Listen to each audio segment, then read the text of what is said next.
Je suis en train de vous faire comprendre qu'un homme modèle, c'est un homme qui craint Dieu. Joshua et Caleb, c'était des gens qui craignaient Dieu. Des gens qui craignaient Dieu.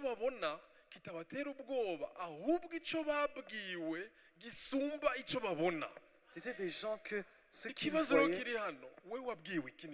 la question qui est ici, toi, qu'est-ce que Dieu t'a dit? C'est pourquoi avoir la crainte de Dieu, cela ouvre, trace un chemin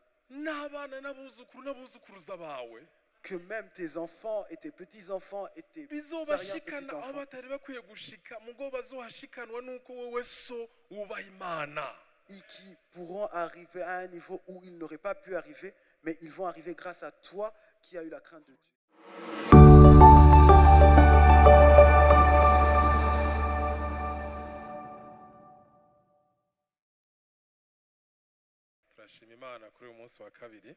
Je rends grâce à Dieu pour cette deuxième journée, deuxième jour de ces enseignements qui concernent les papas.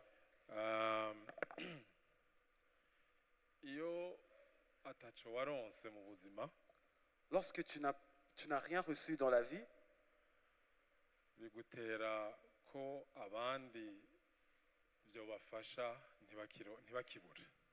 cela te pousse à vouloir que les autres ne puissent pas manquer ce que toi tu n'as pas reçu. Par exemple, lorsque tu as grandi dans la pauvreté, tu souhaites que tes enfants ne puissent pas expérimenter la même pauvreté que tu as expérimenté. Ou bien lorsque tu as grandi en ne voyant pas ton père,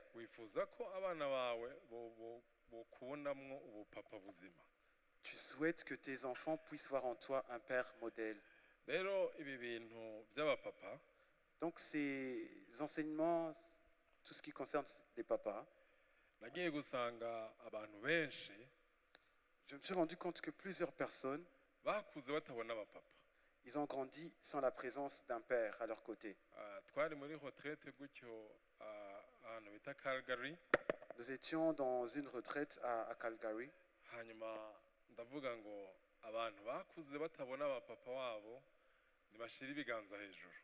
Et je demandais à tous ceux qui n'ont pas grandi avec leur père, sans la présence d'un père, de lever la main. Et presque toute la salle avait grandi sans la présence d'un père.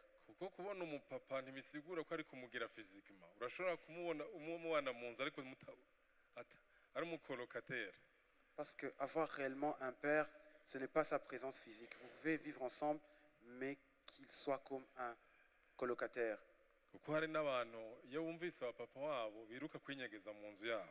Parce qu'il y a même des gens, lorsqu'ils entendent leur père rentrer, ils courent pour se cacher. Et je me suis rendu compte que cette question du manque du père,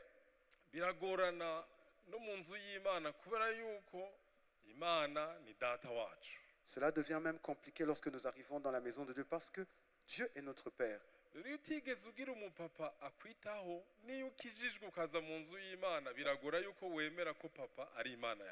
Donc lorsque tu as grandi sans la présence d'un père qui prend soin de toi, même lorsque tu arrives dans la maison de Dieu, c'est compliqué que tu puisses accepter que Dieu est un père pour toi. Que Dieu nous vienne en aide ce soir. Amen. Amen. Alléluia. Amen. Ndashima Imana yuko ku buyobozi bw'iri shengero rya Abundant Life Church, je rends grâce à Dieu que grâce à le leadership de cette église Abundant Life Church, batwizeye kugira ngo dushobore gusangiza uyu mutwaro namwe. Ils ont eu confiance en nous pour que nous puissions partager ce fardeau avec vous. Kwa mbere twizeye kuba umupapa w'icitegererezo, kwitahura no kwisobanukirwa no kurondera gukira. Le lundi, nous avions vu ensemble comment être un père modèle et le fait de se connaître, de connaître son identité et de guérir. Aujourd'hui, nous allons voir ensemble Que veut dire être un papa, un père modèle? hanyuma ejo tuzosigura kuba umupapa w'icyitegererezo mu rugo rwawe. Et demain, nous allons voir ensemble être un père modèle dans ton foyer. aha rero ndizera yuko abamama bazori benshi. Et j'espère que les mamans seront nombreuses. hariho twahuye ejo arambwira ngo inyigisho z'abubatse ntazo ngishaka kumva. Et il y a une personne que j'ai rencontrée hier qui m'a dit, je ne souhaite plus entendre les enseignements de couple. ngo nasanze ari teori pratique ngo biratandukanye.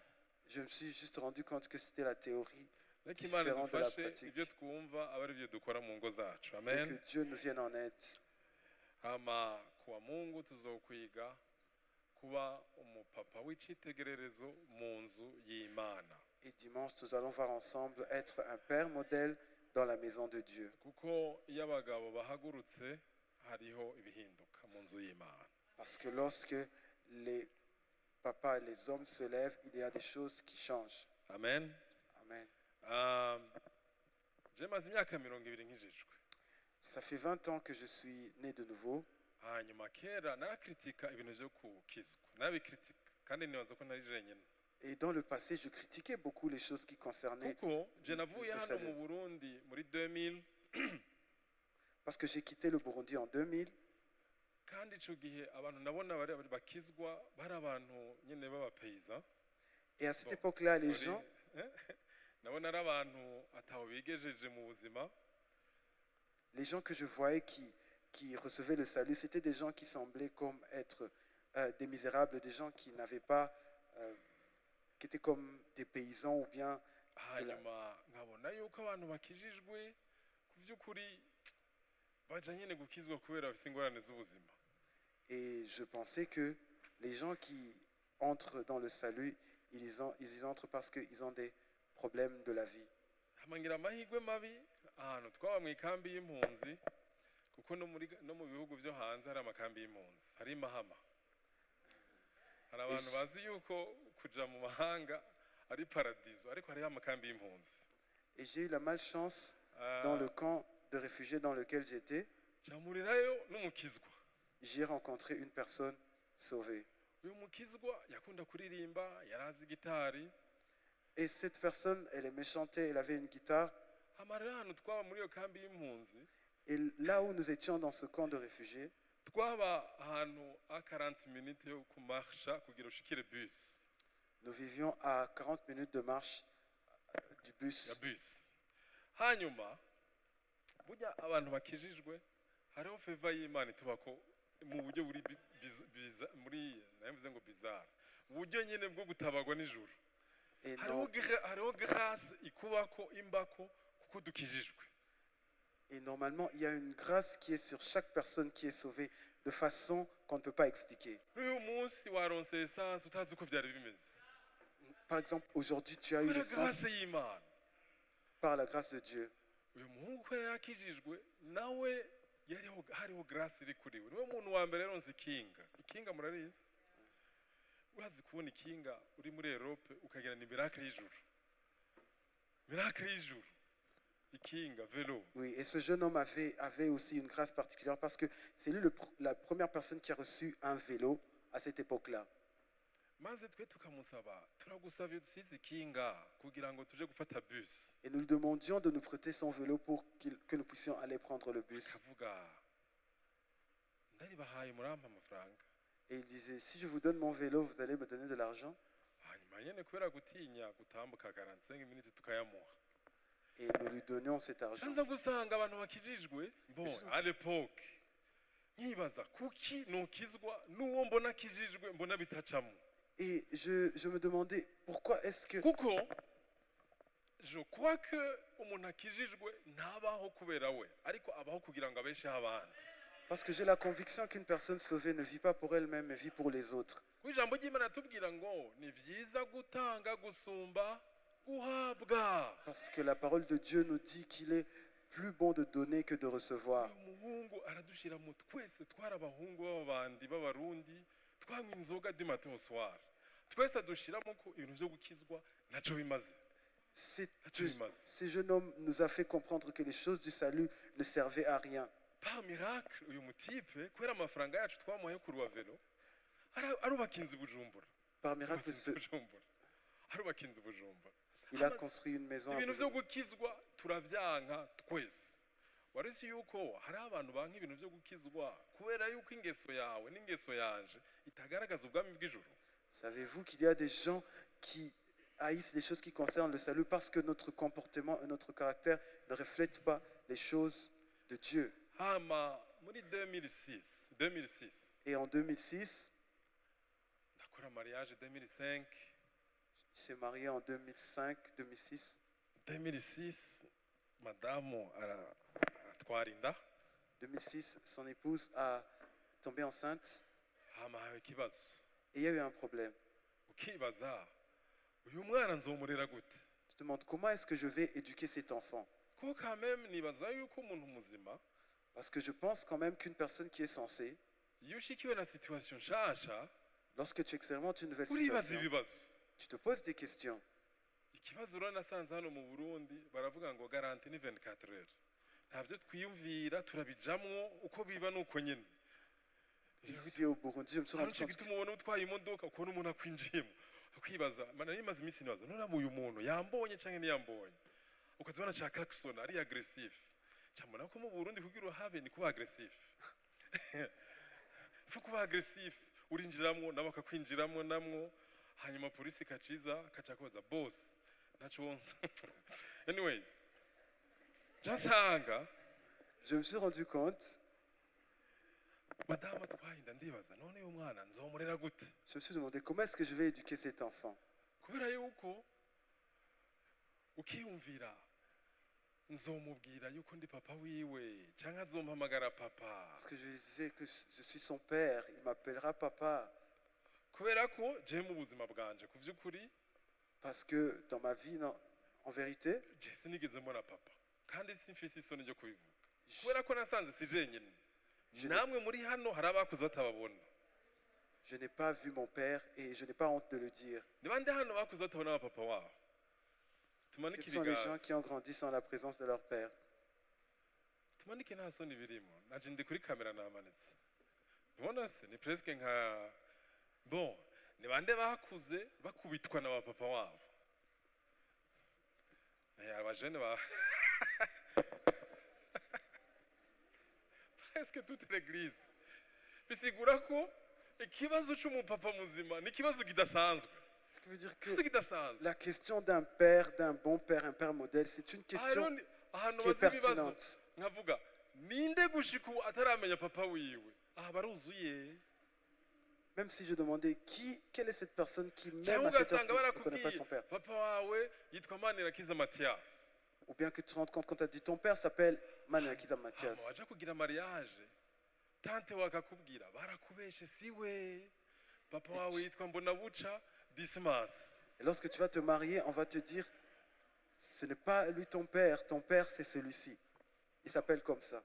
Ivyo biruzuye ivyo birahari Ces choses sont présentes. ivyo biruzuye birahari kandi mu Barundi ni kibazo. Et surtout abantu bakuriye mu Ngagara ni kibazo. c'est simple. Mwabumvise abanyengagara mwabumvise kubera ko amazu yari afatanye usanga abana benshi bafise batse bavukana abana ugasanga umurongo umwe muravukana muri nka 20 mufise umupapa umwe baza kugira mariage barakubeshe ni yitwa Manirakiza Mathias yitwa Mbonabuca Dismas. Ton père c'est ukagira pas confusion ndandika konde mpebende. Et tu auras la confusion de... Ivyo biruzuye Bujumbura. Ce sont des choses qui sont présentes à Bujumbura. Bisigura ko ikintu cyo kuba umupapa ni ikintu kiri très important. Ce qui veut dire que la question Très d'être un important. papa modèle, c'est une question kuba très umupapa importante. w'agaciro bisigura iki? Que veut dire être un papa modèle? Ndagaruka ku nkuru y'umwana wanje. Je vais revenir Alors, sur...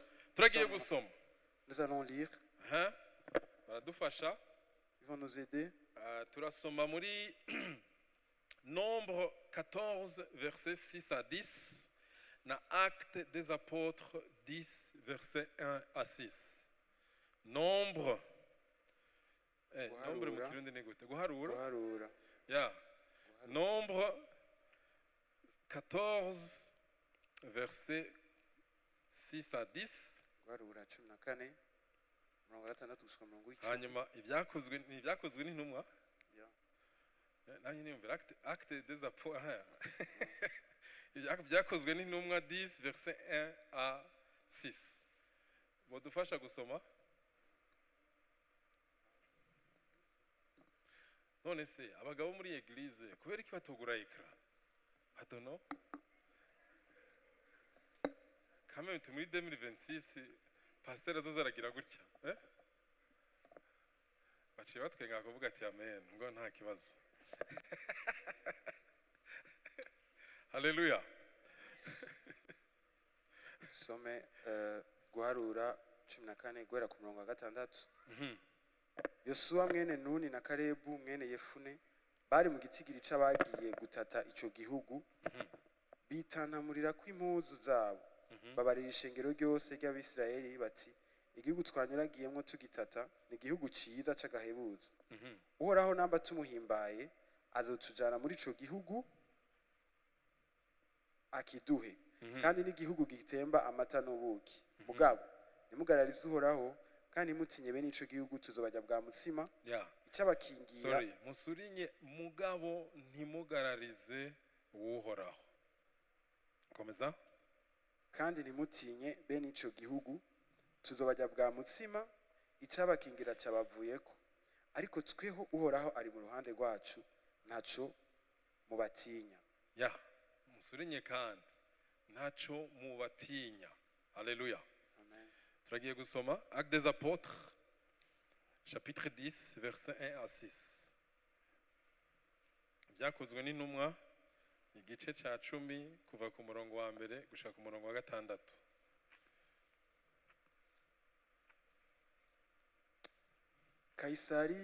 Kaisariya hari umuntu yitwa Koruneliyo, umugabisha w'abasoda 100 bo mu ngabo zitwa Abanyetariya. Yari umuntu yubaha Imana akayitinyana nabo mu nzu yiwe bose. Yari umuntu yubaha Imana kandi akayitinyana nabo mu nzu biwe bose. Muyisurinyaho. Yagirira abantu ubuntu bwinshi, agasenga Imana ubudasiba. Agasenga Imana ubudasiba. Musurinyaho mukomeze. Abona yeretswe imbona nkubone umumarayika w'Imana yinjiye iwe. Hari nk'isaha 9 z'umunsi. Aramuhamagara ati Koruneliyo. Nawe amukanurira amaso afise ubwoba, aramubaza ati niki ga mwami? Aramwishura ati gusenga kwawe n'ubuntu bwawe vyaduze biba icibutso imbere y'Imana. Haleluya. None rero tuma abantu Iyopa utume ko umuntu yitwa Simoni ariwe Petero. Haleluya. Amen. Umugabo w'icitegererezo bisigura iki? Cyambere umugabo w'icitegererezo bisigura kuba umugabo yubaha Imana. Que veut dire être un homme, un père modèle? Premièrement, cela veut dire être un homme qui craint Dieu. Izi nkuru zibiri tuhejeje gusoma, ces deux histoires que nous venons de lire, zijanye n'abagabo. Elles concernent les pères de famille, les hommes. Abagabo b'Imana bubaha Imana. Les hommes de Dieu qui craignent Dieu. Imwe ya mbere ni Caleb na Joshua. La première histoire nous relate l'histoire de Caleb et Joshua. Abizi yuko Mose yafashe par tribu, ifata umugabo umwe comme représentant wa tribu kugira ngo bagende kuba ba espion. Vous savez que Moïse avait pris un homme par tribu pour les envoyer afin qu'ils aillent tâter le pays où ils devaient entrer. Et dans tous ces 12 hommes, 2 seulement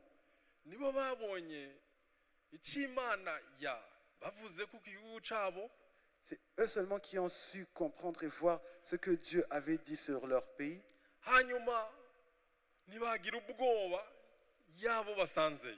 Et ils n'ont pas eu la peur des gens qu'ils y avaient trouvés. Je me suis rendu compte que dans la vie,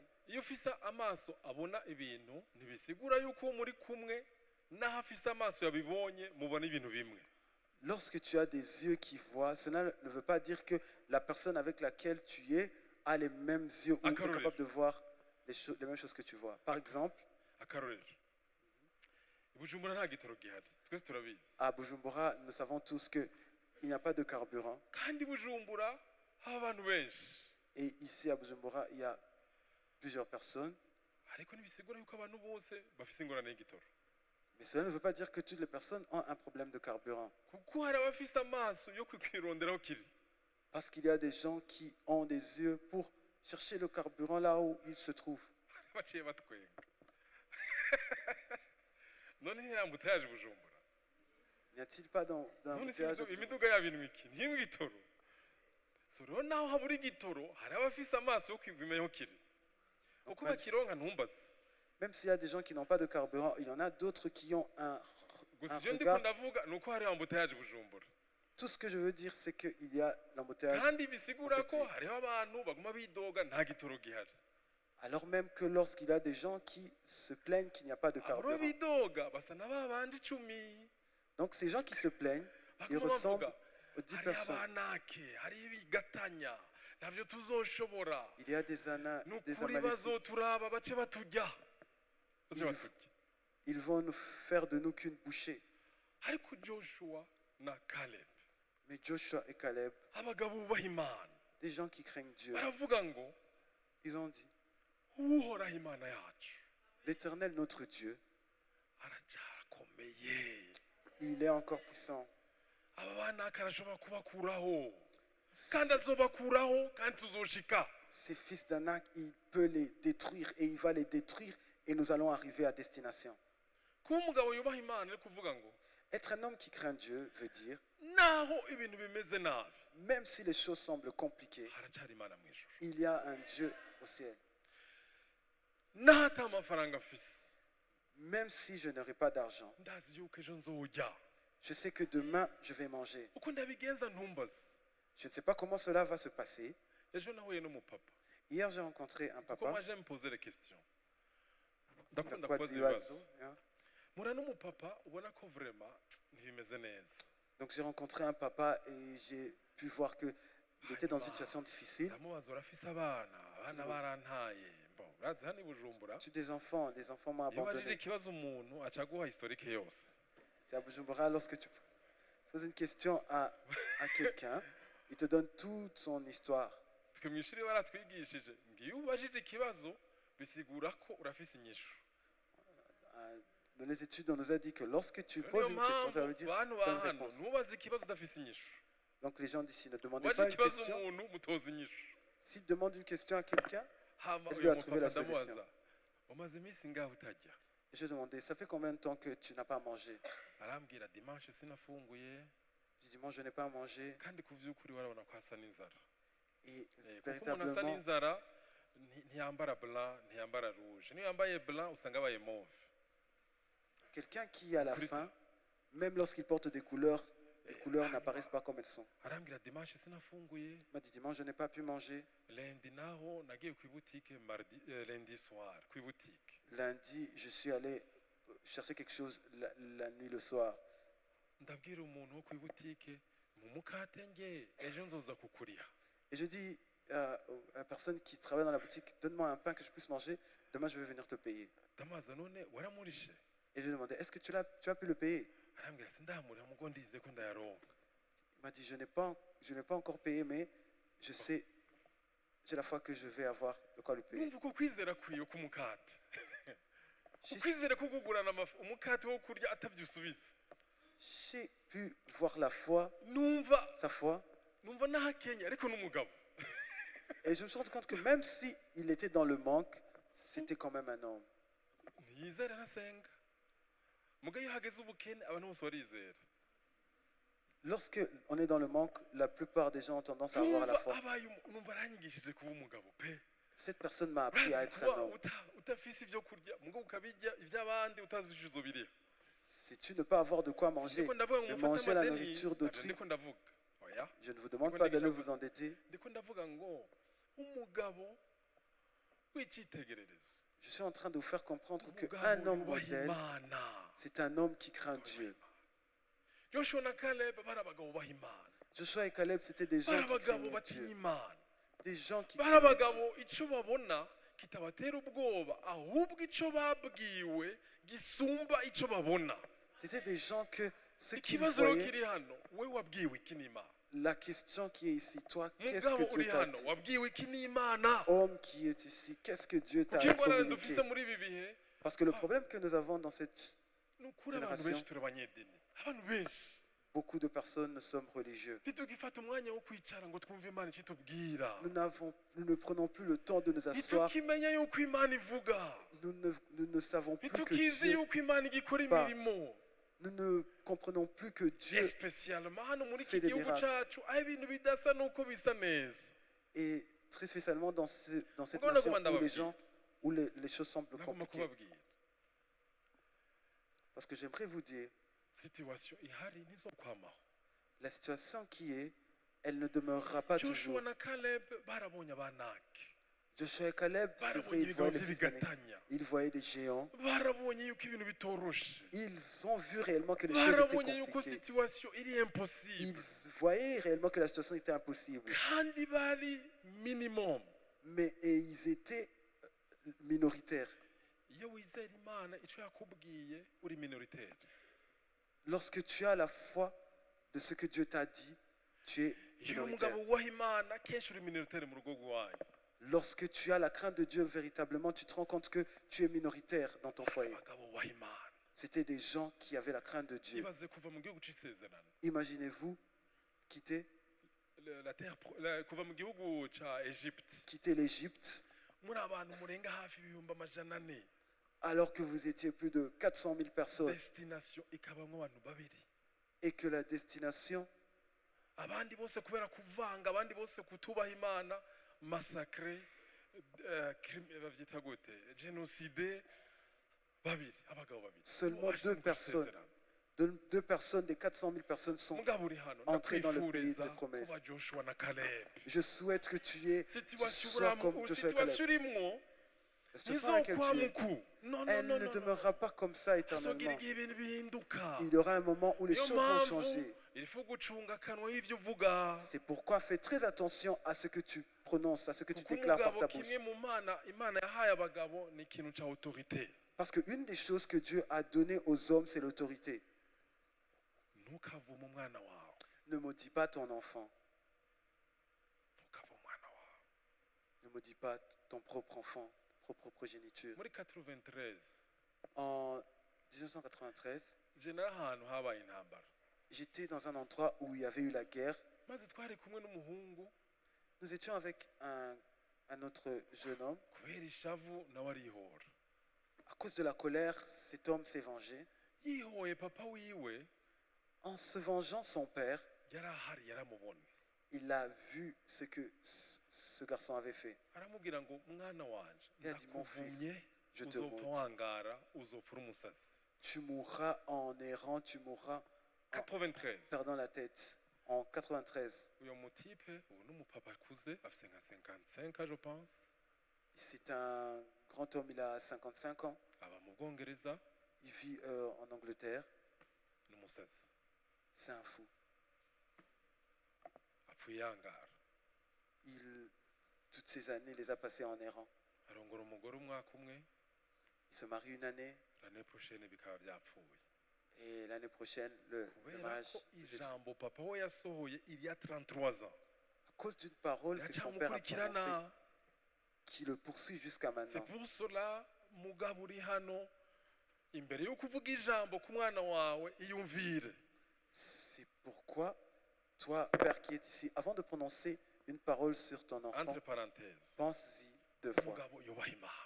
Un homme qui craint Dieu. Kuba umugabo w'icyitegererezo ni kuba umugabo yubaha Imana. Être un homme modèle, c'est être un Ni homme kuba qui craint umugabo Dieu. yubaha Imana. C'est être un homme qui a la crainte de Dieu.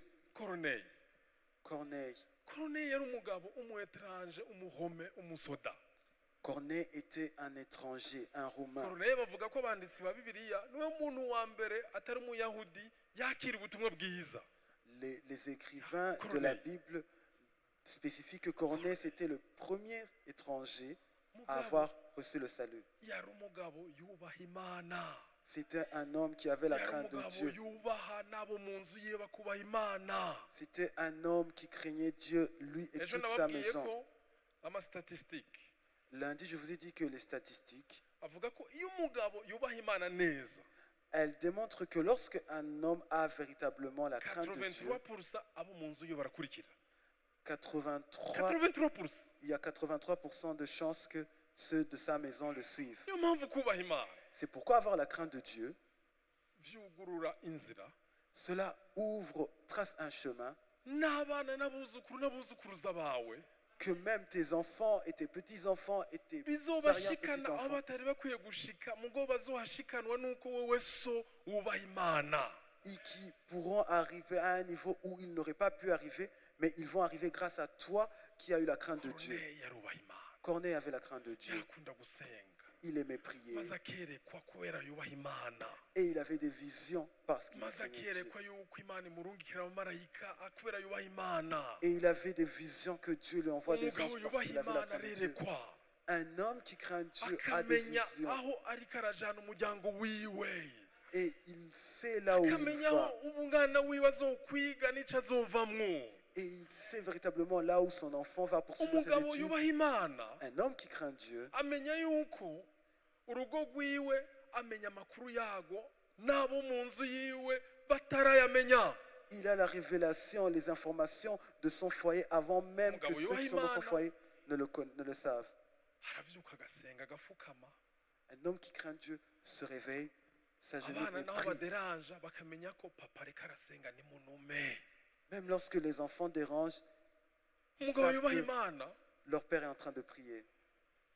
no mu nzu iwe haba ubwiza bw'imana, Un homme qui a la crainte de Dieu, même dans sa maison, no mu nzu il y a iwe la gloire de ababanyi bose Dieu. barabiba ariko mu nzu iwe nta musuma yegerayo, Même dans kuko sa maison, hari abamarayika bacunze.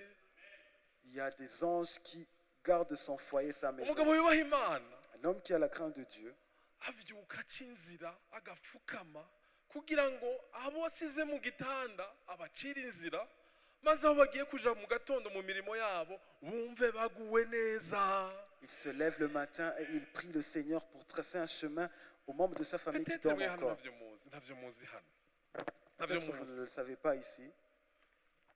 twebwe iyo tuba mu mahanga Nous qui vivons à l'étranger, uravyuka tu te réveilles, ugakora icayi, ugakora umukate w'abana, tu prépares le petit déjeuner des enfants, ukaboza, tu les laves, ukabahanagura. tu les prépares. Ivyo si ivy'abagore, ivyo ni ivy'abapapa. Et cela ne concerne pas les mamans, ce sont les papas qui le font. Bagabo mwe mwifuza kuja mu mahanga, soyez préparés. Les hommes qui souhaitaient aller à l'étranger, Vyo soyez préparés. kuvyuka babagoroye amashati n'amashesheti muvyibagirwe hano i Bujumbura, maze ukabikora. Et tu te réveilles, tu prépares tes enfants. ariko ivyo ntushobora kubikora unezerewe mu gihe utavyutse ufukama. Et ces choses, tu ne peux pas les ça ne faire passe pas, en, ça ne passe pas. en étant réjoui sans que tu n'aies prié maze iyo auparavant. utabikoze ukumva ubwana buriko burarira, Lorsque tu ukabona akamwe kariko n'as- karavomisa, tu n'as pas akandi prié. kariko kavuga kubita kandi amakofe, kandi aho nta muyaya nta Pascaline nta Jacqueline niwe na madamu. Là, tu es seulement Kuko toi avec hano ton épouse. hano nagiye gusanga umwana arize baca bahamagara Jacqueline ngutore. Si lorsqu'un hariya nta enfant Jacqueline pleure, abaho, hayo ni wewe M'appelle. na madamu, ni uri Jacqueline madamu na wewe uri Jacqueline madamu ni Jacqueline. c'est toi et Comme ton il me- épouse qui faites tous les travaux. ariko iyo wavyutse kubera ukubaha Imana ukarondera Imana, Lorsque tu t'es réveillé et tu as cherché Dieu au préalable, wumva hari amahoro, tu ressens la paix. abana bakavyuka batwenga, Les enfants se réveillent. abana bakavyuka Dans le Seigneur. banezerewe, Les enfants se réveillent. nawe ugashiramo indirimbo zo gutazira, Et toi, tu vas mettre des chansons maze d'adoration. kubera yuko wateguye akarere, Parce que tu as préparé kubera yuko l'atmosphère. wubaha Imana, Parce wubaha que tu as eu Imana, la crainte de Dieu. ugatunga imodoka imyaka 10 itarapfa, Et tu vas garder une voiture pendant 10 ans sans qu'elle ne soit...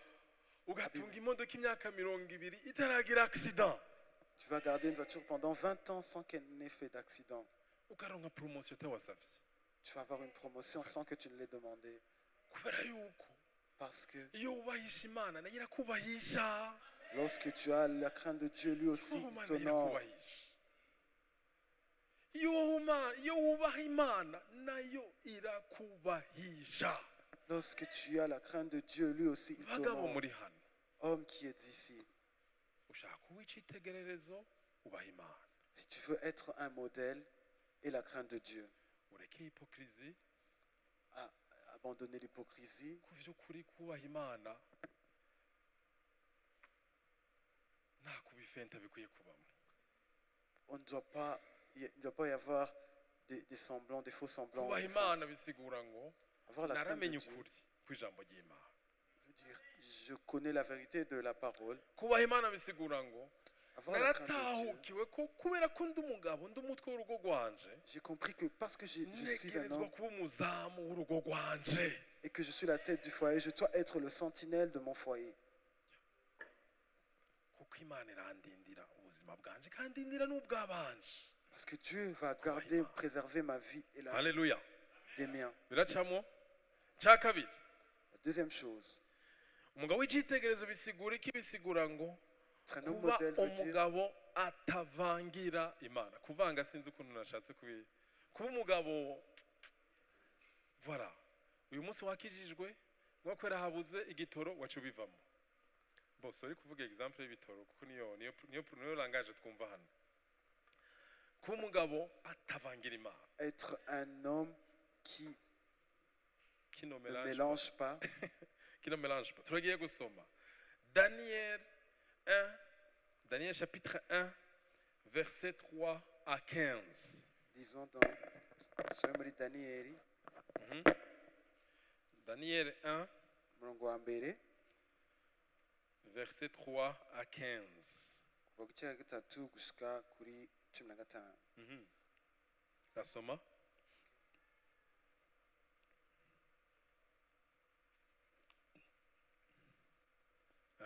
Nasoma mu Kirundi. Daniel 1 verset 3 à 15.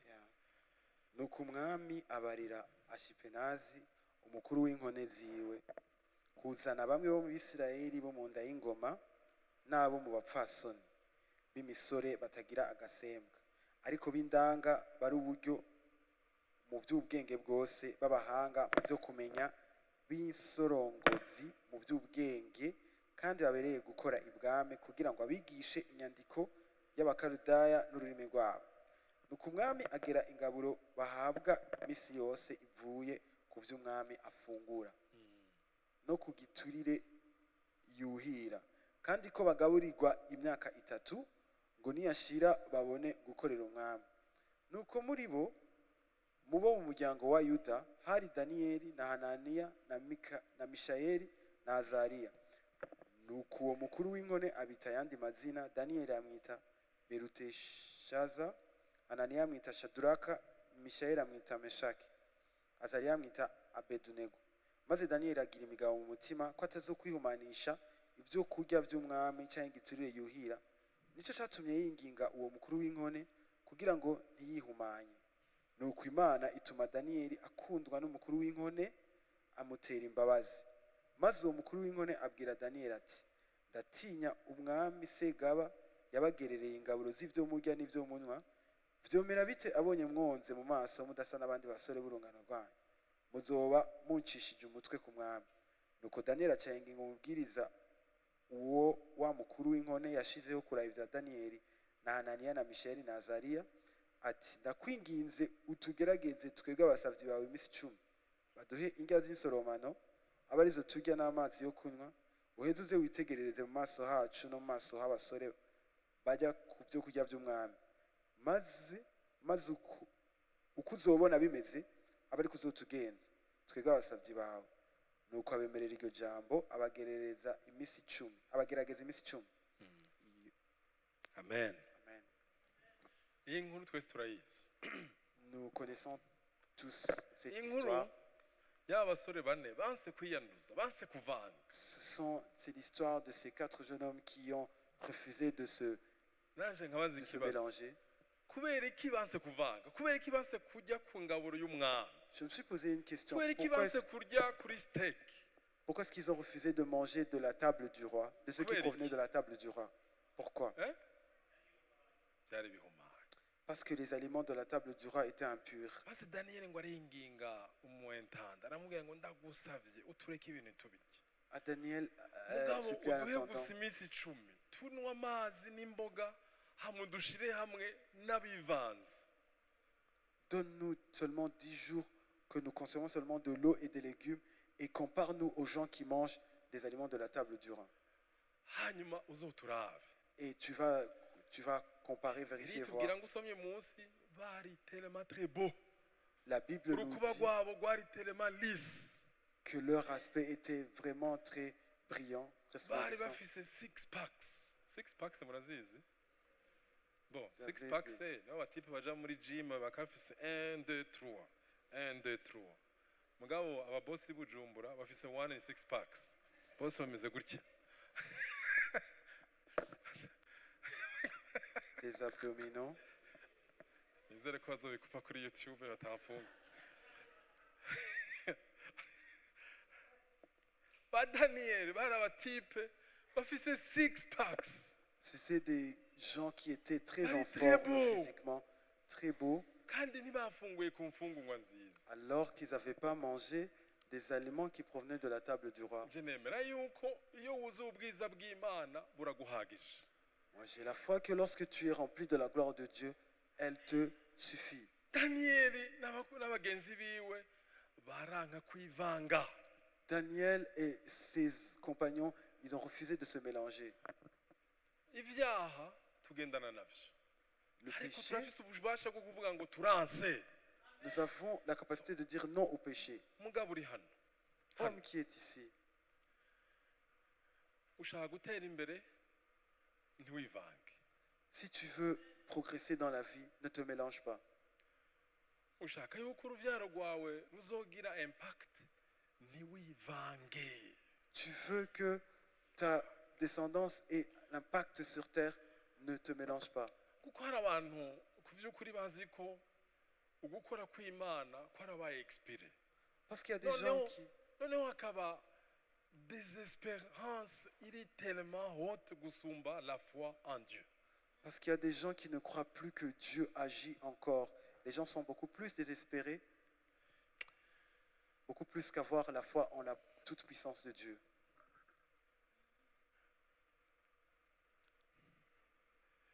Hari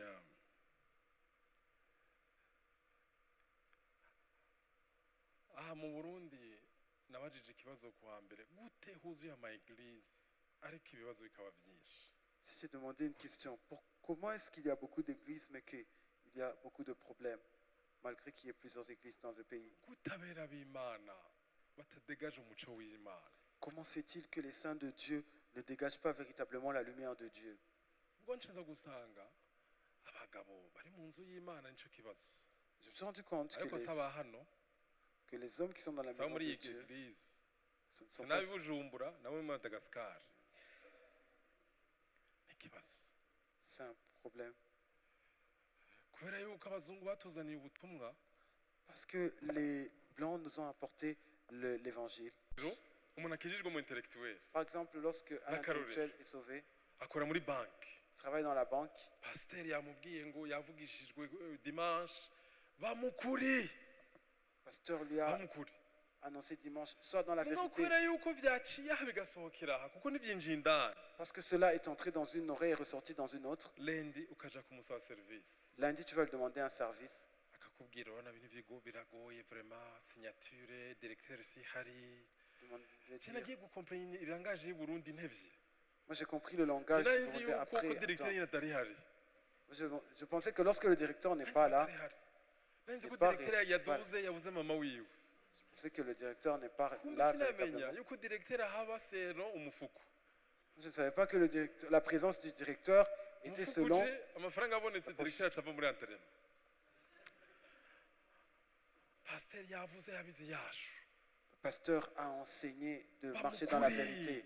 Marcher dans la vérité. vugisha ukuri Soyez lendi dans ukaronka la vérité. test burya ivyo wumva aha kuri pulpit ejo muzuhura navyo maze ce que ukaja tu umubwira entendais, directeur si hari Et tu vas dire, le directeur n'est pas mukaca présent. ukubitana n'undi mukristo akavuga ati basi ntabwo kubigenza ndabikeneye ni ukuri nanjye ndaza kuguha ibaza abakristo babiri bari muri Imaginez-vous deux injustice chrétiens, ils se tiennent dans Muri l'injustice injustice. à l'aise. akaca aguha nka 50 000 Et il ugaca va te uvuga donner 50 000. kuri uri mwene data Parce que toi, tu es mon frère dans la foi. reka ndabukunda bigenza On va voir comment je peux faire. kandi waraye wize yuko ukwiye kuba mukuri Alors même que tu as, mugabo kubera yuko Si que le tu dois être dans la transfert vérité. de l'évangile yagiye iva ku batize ija ku bize Parce que ugasanga n'abize mu kugira ngo bavyaplike bakora nk'uko abatize babikora. parce que ce transfert de l'évangile est venu des gens qui étaient incultes vers ceux qui étaient cultivés. Wa mugabo uri hano Toi, homme qui est ici, reka kuvangira imana arrête de kuvangira mélanger.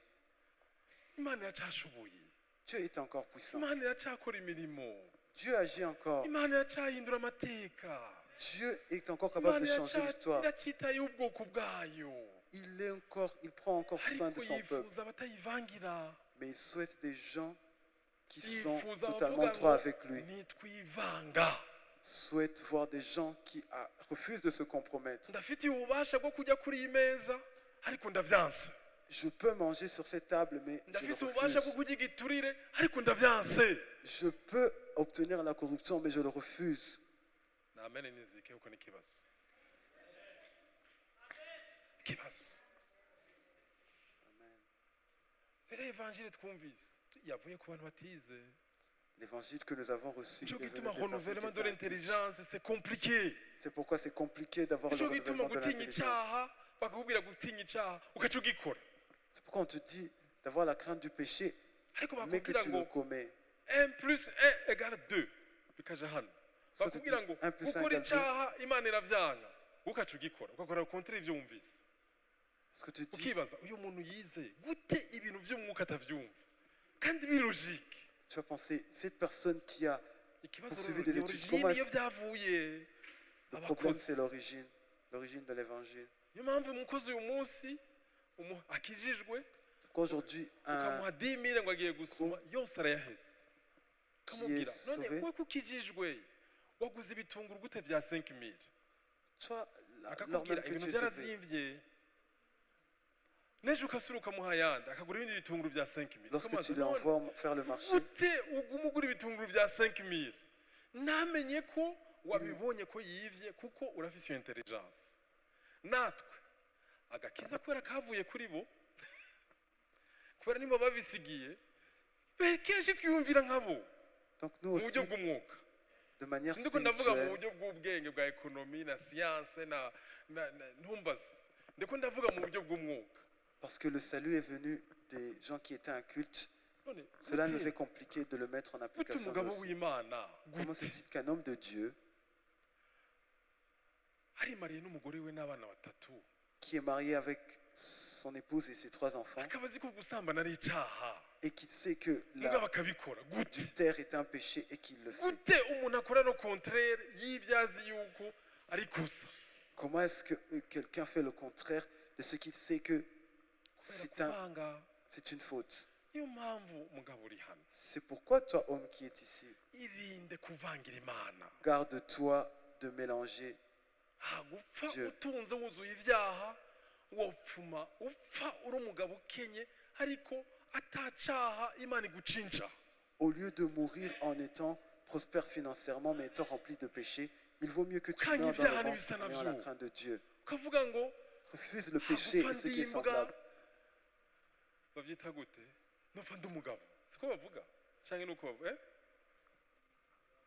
bavuga gute ngo hagupfa n'inka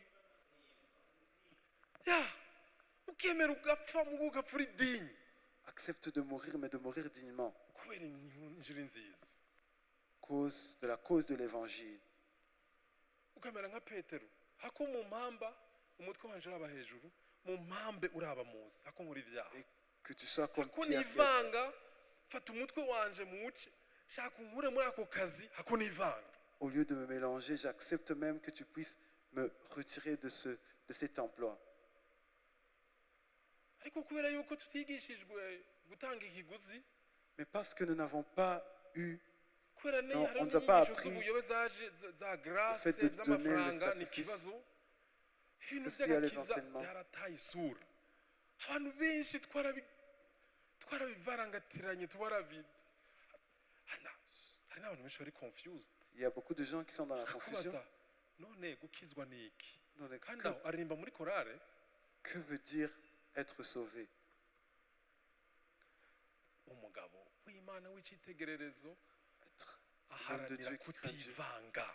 Un homme qui craint Dieu cherche Daniel ntivanze. à ne pas se compromettre. Daniel ne s'est pas compromis. Ntivanze. Yaravuze ngo ndakwinginze naho ndabifitiye ububasha. Il a demandé à Ariko l'intendant du mfasha. roi, Fasha sindabifungure. aide-moi que je ne puisse pas manger de Ibaze cette table. gusaba kudafungura indya nzima. Imaginez-vous Ibaze gusaba kutajya demander steak. de ne pas manger de Ibaze ce qui provient de la gusaba table du roi, kutajya ibiryoshe. de ne pas manger des choses qui Kubera sont iki? bonnes, Kwanga kwivanga. parce qu'on refuse de se compromettre. Kwanga kwivanga. Nawe uri hano mugabo mukobwa niwange kwivanga. Toi également qui es ici, refuse Ya, de te compromettre, de te upfura umugabo mélanger. upfe urimva ariko uri digne devant le Seigneur. Accepte de mourir s'il le faut, mais meurs dignement devant le Seigneur. Je nakoze ahantu muri Hollande J'ai travaillé dans un endroit en Hollande maze mu gestionnaire wanje yari umugeyi. Abageyi murabazi? et mon gestionnaire était une personne homosexuelle. Mu un gay. directeur yari umuframaso. Abaframaso murabazi? Le directeur, c'était un membre de la franc-maçonnerie. Un bonjour ngenda ku kazi. Le 1er janvier. Un jour, je me suis présenté au travail Sanga directeur wacu.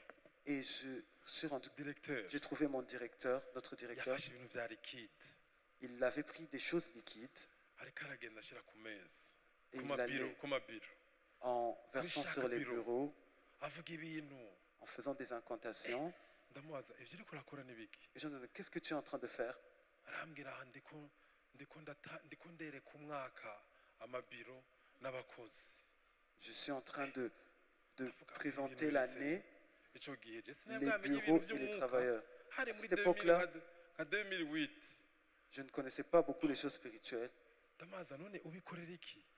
Je lui demandais, pourquoi est-ce que tu le fais? Ni kugira ngo mugume munyubaha, ngume ntera imbere. Pour que je puisse Namwe continuer à ntihagire prospérer. uzogira ide yo kunchallenginga kugira ngo antware business.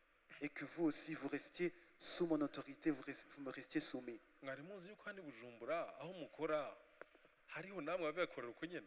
Savez-vous qu'ici à Bujumbura, les endroits où vous travaillez, il y a des gens qui le font de même? Mwene ngira ntavyo muzi. Peut-être vous ne le Peut-être savez pas. ntavyo muzi. Peut-être vous ne le savez pas.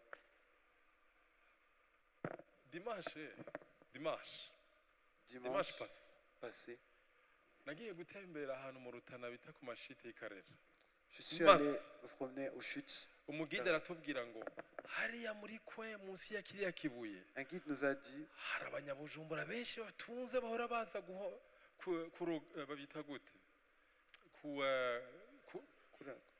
Kuraguza. bahora baza kuraguza kandi baza mu biduga bikomeye.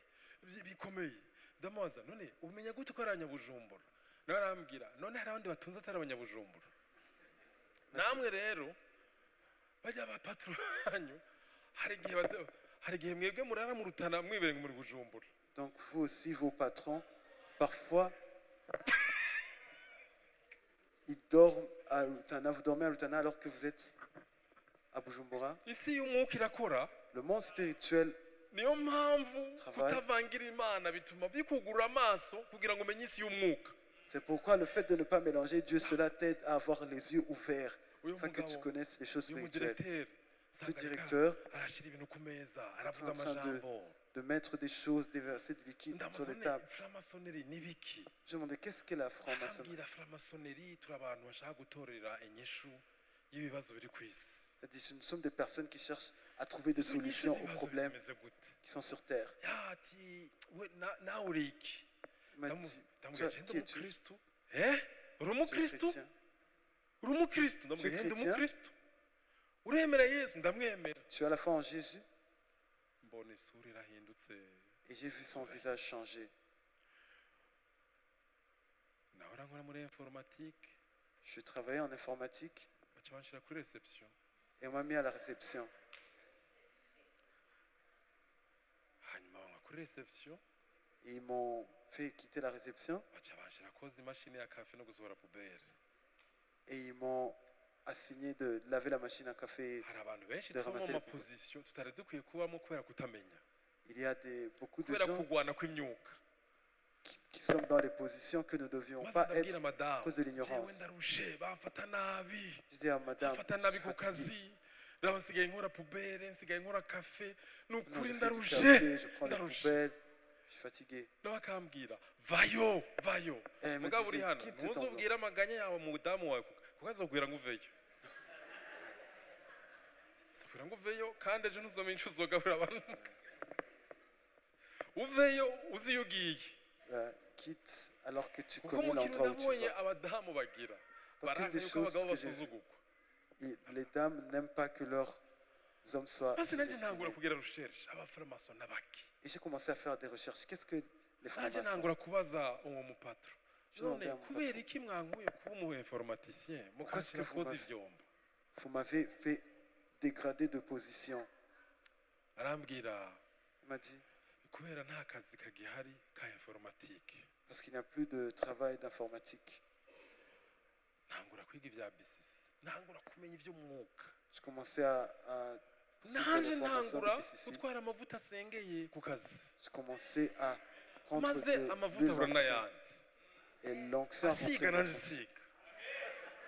Oignons, moi aussi je oigne. Ikibazo nico gituma C'est pourquoi, nico gituma umuntu uri hano toi qui es ici, gira amavuta asengeye iwawe, aie une huile d'onction chez toi. umwana agwaye musiga amavuta, Est-ce que ton enfant est malade? Oigne-lui de l'huile. kuri rento y'imiryango sigako amavuta, Sur les linteaux des portes, wature abaza buzuye umugisha, déclare que les gens, wature ko inzu yawe ari inzu y'amahoro, déclare que ton foyer wature est yuko un foyer abana de paix. bawe bazoba umugisha, Déclare que tes enfants basinziriye seront, ubasiga amavuta, auront la bénédiction. umugabo ari imborerwa musiga amavuta asinziriye. Si ton mari est ivrogne, Birafise un umugisha. lui. Gira amavuta mu nzu, Ayez de l'huile d'onction dans vos maisons. hanyuma basiga nanje siga, Ils oignaient et moi aussi j'oignais. bo basiga le 1er janvier nanje ngasiga chaque 1er du mois. Ils mettaient de l'huile le 1er janvier et moi je le navyo mettais narinzi avuga mana à chaque 1er du mois. ibi bintu basize bikureho, navyo Bizajya. narinzi ivyo mvuga, mugo narinzi Des choses yuko hari qu'ils ont. amavuta y'Imana, kuko abatinganyi n'abarozi bagira copie conforme ivyanditswe mu ijambo ry'Imana, Parce que je savais que bakabikoresha gusumba twebwe ba nyene ivyo tubigenewe, les sorciers maze font ugasanga tubaye copie turi conforme marere, de ceux qui... atari kubera yuko tutazi ico dukora, ariko ico dukoresha ataco dukoresha. Et nous nous retrouvons malheureux parce que nous ne savons pas comment faire. Muzi Comment vyagiye agir. kuba, Vous savez ce qui est arrivé? akambwira uyo mugabo, Et cet homme me none disait, we kuri umukristu niwobiheba vrema, tu es ubiheba ivyo chrétien, bintu vyo bya Yesu, Tu- nzokuduza, peux pas abandonner. directeur, je te ferai le directeur, urateye je te imbere donnerai la nzokugira promotion. umuntu nyene akomeye muri entreprise. Numva ijwi anka kwivanga, J'entendais une voix qui me disait, n'accepte pas de te compromettre. mara imyaka ine ndi mu receptionniste, J'ai passé Yaki. 4 ans en étant réceptionniste, mara imyaka ine nkora kafe, 4 ans en faisant du café. niyo mpamvu burya nta muntu aca bugufi atacishijwe bugufi. C'est pourquoi personne ne peut être humble sans qu'il n'ait été humilié. Nivo yawe yo kuba humble ingana na nivo yawe ya humiliation. Ton niveau d'humilité Cyo est gituma proportionnel à ton niveau nimba d'humiliation. ukiduza ibitugu hari aho utaracishwa bugufi. C'est pourquoi si tu as encore, tu gardes les épaules hautes, c'est parce qu'il y a un niveau d'humiliation que tu n'as pas encore atteint. haheze nk'imyaka 8 Après 8 ans, 8 ans, kandi aho nize university ya informatique nivyo nize naravyibagiwe, kuko iyo wize ikintu ugikoresha uracibagirwa. alors que même j'avais poursuivi l'informatique à Mutikaza l'université, numva ati nadesize ko ngiye gukorera muhira, il m'a dit, j'ai décidé que tu vas aller Ah. travailler à la maison.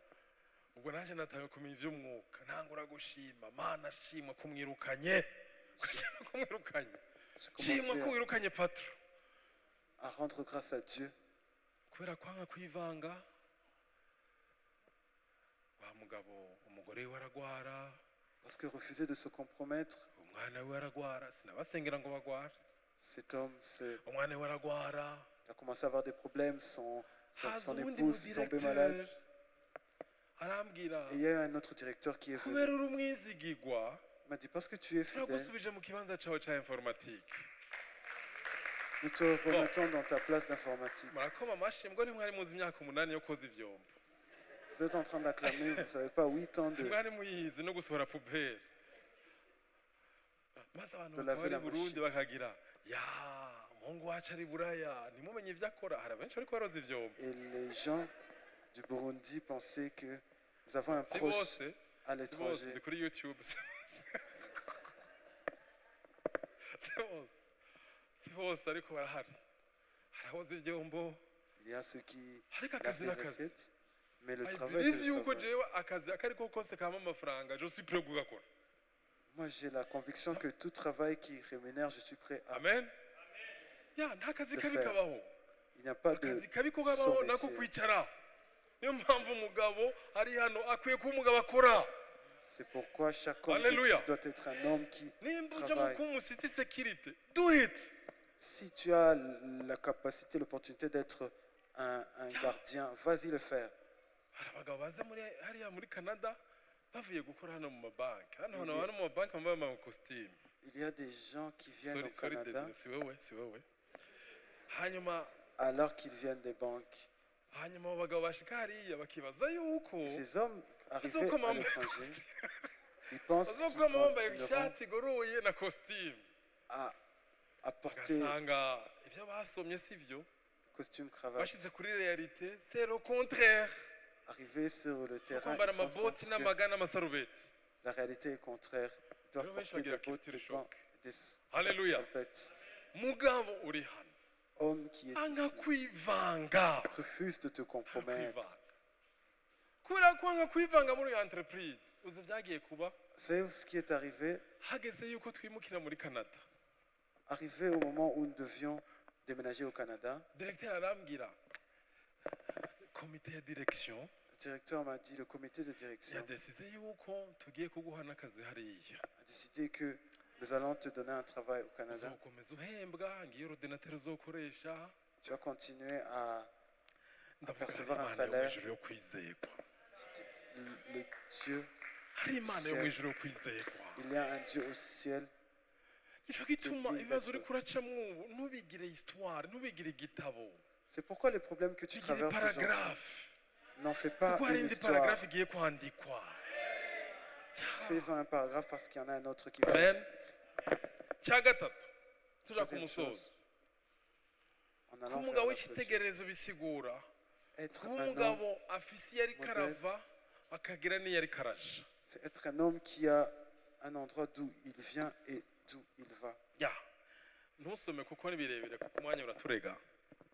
Genèse 13 verset 3 à 15 ni inkuru ya Abrahamu na Lot. Iyo nkuru murayizi.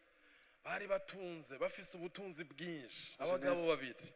On nous relate Maze l'histoire bashika d'Abraham et Lot. ahantu aho amatungo yabo atanguye kubatera ibibazo. Ils sont arrivés à un niveau où leur richesse commençait à leur créer des Mugabo problèmes. kubera yuko Abrahamu yari azi ariko araja, Parce qu'Abraham savait là où il allait, kubera yuko yari agize igicaniro nk'umugabo mu nzu yiwe, parce qu'il avait fait un hôtel dans sa maison, yari yaratahuye, il avait compris. yari yarayugurutse amaso, Il avait les yeux yari ouverts, azi ariko araja. il savait là où il allait. Arabwira Loti, tora Il a dit à l'autre, vas-y, sinifuza prends. yuko twoshwanira ibi bintu. Je ne souhaite pas Niwaja à que, droite ndaja à gauche, je ne souhaite pas niwaja à que gauche ndaja à droite. si tu vas à droite, j'irai à gauche, et le contraire. Umugabo azi ariko araja Un homme qui sait là où il va, nta competition. il n'est pas dans la compétition. Niyo mpamvu nimba umubanyi wawe yaguze jipe C'est pourquoi lorsque ton voisin a eu une Jeep, nawe ntugure jipe. toi aussi, n'achète pas une Jeep. Nimba ku kazi wawe bakugiriye promotion ukaba uri directeur hama ukaba wari kumutakura ntiwimukire muri ville. Si on te donne la promotion, ton travail, None ne change pas ntibibaho hano. d'habitation. Ntibibaho. Ukabona umuntu ari mu agence asanzwe iba mu Ngagara quartier 5. Bamunomye kuba directeur yimukiye mu Kinindo muri ville hakurya. Twe twahita ngo ni hakurya. Ntibaza naho hakurya ni hakurya ya hehe. Lorsque les gens sont promus, ils changent de quartier. Maze Lot Et l'autre, loti agira amaso abona hafi, abona ibiyaga, abona ahantu hashashe, l'autre loti a une abona ahantu vision, heza, aravuga ati une courte vision. naha. Il a dit, c'est ici que je vais choisir. Aburahamu kubera yazi yaja Abraham, parce qu'il savait là où il kandi allait, kubera yabibwiwe, et parce que Dieu lui avait révélé, ntugende tora. il nous dit, vas-y, prends tout ce que tu veux. Ugiye umenya uri kuraja wandika na histoire. Lorsque tu sais là où tu vas, tu écris même l'histoire. Lot ntituzi abana biyo bahereye, L'autre, nous ne savons pas ariko jewe nawe là où turabuze ses kuri enfants Aburahamu. sont maintenant. Mais toi, moi, nous sommes la descendance L'autre, d'Abraham. c'était catastrophique, catastrophique uguhera kwiwe. La fin de Lot était une fin Niyo mpamvu désastreuse. wa mugabo uri hano. C'est pourquoi toi, homme qui est ici, Menya iyo uri kuraja, il faut que tu saches là où tu es en train kandi d'aller. ntumenye uri kuraja mu gihe utamenyeshejwe n'uwakuremye. Et tu ne peux pas savoir là où tu Tumenye uri vas kuraja si Dieu ne t'en a pas donné la révélation. mu gihe utinginze Imana, Mana ndakwinginze Tu ne peux pas le nyereka, savoir. nyugurura amaso. Si tu ne supplies pas à Dieu de te révéler là où Ikibabaje tu rero vas. abapapa, Ce qui est triste donc les papas, hari igihe tutibuka nuko hari n'abandi bantu tujejwe, il y a même des fois où nous ne nous souvenons pas hari qu'il y igihe a des gens sous tutibuka notre nuko hari charge. abandi bantu dukwiye gushikana aho bakwiye kuba mu gihe Imana ibishaka aho baba. Il y a des gens où nous ne nous rappelons pas que nous devons également les faire arriver Ikibazo abapapa à tugira, destination. Le problème que les papas nous avons, turibagira yuko hari amahanga twavyaye, nous oublions que nous avons maze enfanté tukaba des égoïstes. nations et nous devenons égoïstes. Bon, mugabo saba hano, Pas les papas d'ici. hano muri vacances, hano i Bujumbura, ndi muri vacances. Ici en vacances à Bujumbura, Abapapa benshi barambwira tuzosangira icayi. beaucoup de papas me disent, Nkabaza allons none partager le petit déjeuner. umudamu wawe ari he? On dit, où est ton épouse? Bari mu kazi, nico gituma mu makafe menshi huzuye abagabo. C'est pourquoi dans plusieurs cafés, Niyo mpamvu bafise ama one back. il y a plusieurs hommes. C'est pourquoi ils ont des gros ventres. Ugasanga abagabo nibo bariko bararya imirete, Et les hommes, abagabo b'i Bujumbura, c'est eux qui sont en train de Nico, prendre les cappuccino. omelettes. umugore Boire nawe du akanywa mu cappuccino. karu. Ukibaza, Et la femme est en train de boire du iyi thé noir. mentalite y'esclavagisme yavuye. Tout le monde, quelle est cette mentalité Gute umuntu aba d'esclavagisme? igisambo? Comment est-ce que Akima quelqu'un n'uwo peut baryamana. être égoïste à ce point? Gute umuntu yifata neza agafata nabi uwo baryamana? Comment est-ce que quelqu'un peut prendre Gute soin uja muri d'elle restaurant et ne pas prendre soin de la Ugatuma personne ko avec cappuccino. laquelle il vit? mbe ya mikate sinzi ukuntu bayita hano ngo croissant ngo omelette spéciale buraraje n'ibintu byayo ntumbaze ibintu by'ikizungu uzi ko abarundi tuzi gukoporora bakabivugana nabi anyways no hama ugasanga Et tu vas umugabo te rendre compte, yiteretse salade de fruits iva ngaha gushika hariya un homme est en train de manger une utwana grosse twiwe salade de fruits, Tes enfants? nta n'umuwi turiko turajya muhira même pas de bananes qu'ils sont en train de Oui. manger. ariko ngo ari mu mabizinesi je nayoboye na bizinesi zibera muri cafe Ils vont te dire qu'ils sont en train de faire du kandi business. Parce n'abakijijwe que le kubera business se batinya font kuja dans mu le kabari café. soir nibo buzuye mu maresitora pasiteri yavyemeje kandi ivyo ntavyo yambwiye mugo niko ndabibona C'est comme ça que je le vois. kuva lendi gushika dimanche De lundi à dimanche, ku vy'ukuri ivyo ni kutamenya uri kuraja faire ces choses, c'est de ne pas savoir là où nico tu gituma vas. papa Bujumbura C'est pourquoi les iyo papas benshi de bagiye ku Bujumbura, mpanda umuryango utakara lorsque la kuko plupart ntibigeze décèdent, bategura abana babo la famille se perd parce qu'ils n'ont pas préparé au préalable leur ntibigeze famille, bamenyesha iyo bariko n'ont baraja pas su faire savoir à leurs enfants là où ils allaient, ntibigeze babereka inzira izo bashikana aho bakwiye pas gushika montrer à leurs enfants là où ils devaient arriver. mugabo erega nabo Mais eux aussi également, si amakosa yabo ce n'est pas de leur faute kuko ntibigeze babibwirwa parce qu'ils ne l'ont pas su, ils n'ont pas ntibigeze été enseignés cela. babisobanukirwa On ne leur a pas fait comprendre. ariko uri hano Mais toi qui es ici, uve hano quitte uvuga cet ngo endroit nagiye kuba umugabo atinya imana en décidant d'être un nagiye homme kuba qui craint umugabo yubaha Dieu, imana décidant d'être kugira un ngo homme qui inyugurure craint Dieu, amaso inyereke iyo nkwiye kujana umuryango wanje, pour qu'il puisse t'ouvrir les yeux et qu'il te montre là où tu kugira ngo dois umugabo amener ta famille, afise mu kinyarwanda avuga icyerekezo, sinzi ukuntu babyita, afise direction, pour que tu Voilà. sois un homme qui a une kuba direction, umugabo afise vision, un homme qui a une vision, kuba umugabo n'abayoboye ari we mugabo ari we n'abana biwe bavuga ngo turafise umuyobozi, un homme qui est véritablement le turafise umuntu leader ariko de sa aratujana famille, ahantu, sivyo? n'est-ce pas? biracamo. Conclusion, hama duheze. Umugabo yitahuye icyo ari cyo, yifuza kugendera ku murongo Imana iriko iramuha muri vyose na hose. Un homme qui a la révélation de son identité souhaite Nico poursuivre gituma mugabo uri la hano, direction de Dieu en toutes mugabo uri choses. hano. C'est pourquoi toi, homme qui es ici, Uzoza uravyuka 5h du matin imbere yuko utangura imirimo yose ufukama, aie l'habitude de te réveiller le matin utanguza 5 umunsi imbere y'Imana, avant de commencer toute chose, ushira mu de biganza présenter vy'uhoraho umugore wawe la journée n'abana à bawe, Dieu, ushira mu biganza vy'uhoraho umukoresha wawe, recommandant à ushira mu Dieu biganza toutes vy'uhoraho umukozi tes wawe, activités, ushira mu biganza vy'uwo, kugira ngo muri vyose na hose ushire imbere Imana. pour qu'en toute chose tu puisses mettre Dieu en avant. Cya kabiri, Deuxième chose, nihuta kuko amasaha yagiye. Umugabo yatahuye ubushobozi bw'Imana, lui qui a compris ntayivangira, la puissance de Dieu, ntayivangira.